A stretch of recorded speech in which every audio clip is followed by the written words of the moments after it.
Today I'm going to be informing you on VOR navigation. VOR navigation, or Very High Frequency Omnidirectional Range Navigation, is a form of navigation primarily used in aviation. This system itself reached its heyday in the early 70s before the mainstream uses of GPS and lateral navigation. This system is also widely used today through hundreds of VOR stations manned by workers employed by the Federal Aviation Administration. Certain small planes, such as the one in front of you, lack this expensive GPS technology and must use these VORs or visual navigation, both of which are difficult to use for a new pilot. So to demonstrate VOR navigation, I'm going to do a short flight today from Winston-Salem Reynolds Airport to Greensboro Piedmont Tri International Airport. So first of all, let's go ahead and get the airplane started up for today.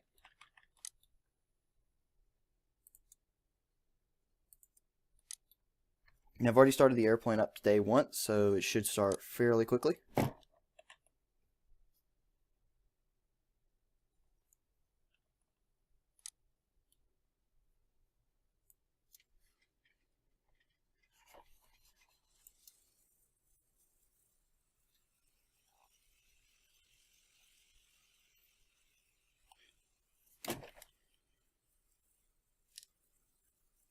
Alright, now the airplane is started up, I'm going to go ahead and get the avionics systems running, and I will tune in the frequency for the Greensboro VOR, and I'll show you how it works from there.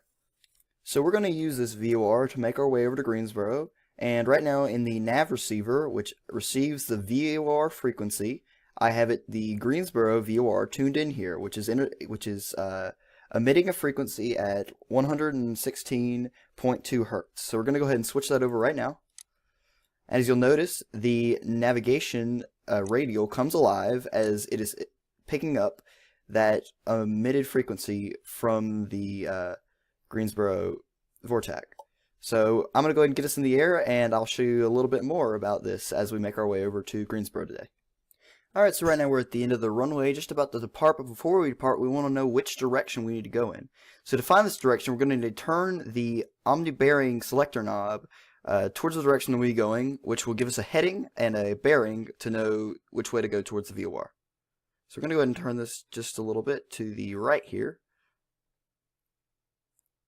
And you'll notice it starts to come in. So we're going to go back just a little bit here, and it's going to show us the heading that we need to go at. So it's saying the heading is about 118 degrees. So on our heading select here, we're going to put about, we can go ahead and put about 118 degrees. Alright, so we'll go ahead and power up and depart, and we'll go from there.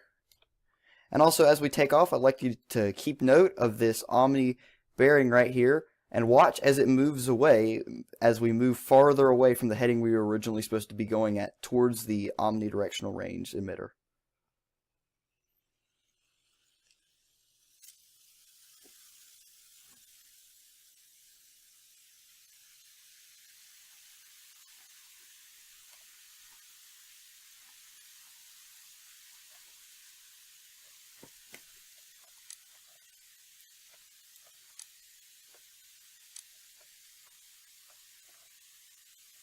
Alright, now keep watch on that Omni bearing as it's getting a little closer and closer to where we're originally meaning to head towards.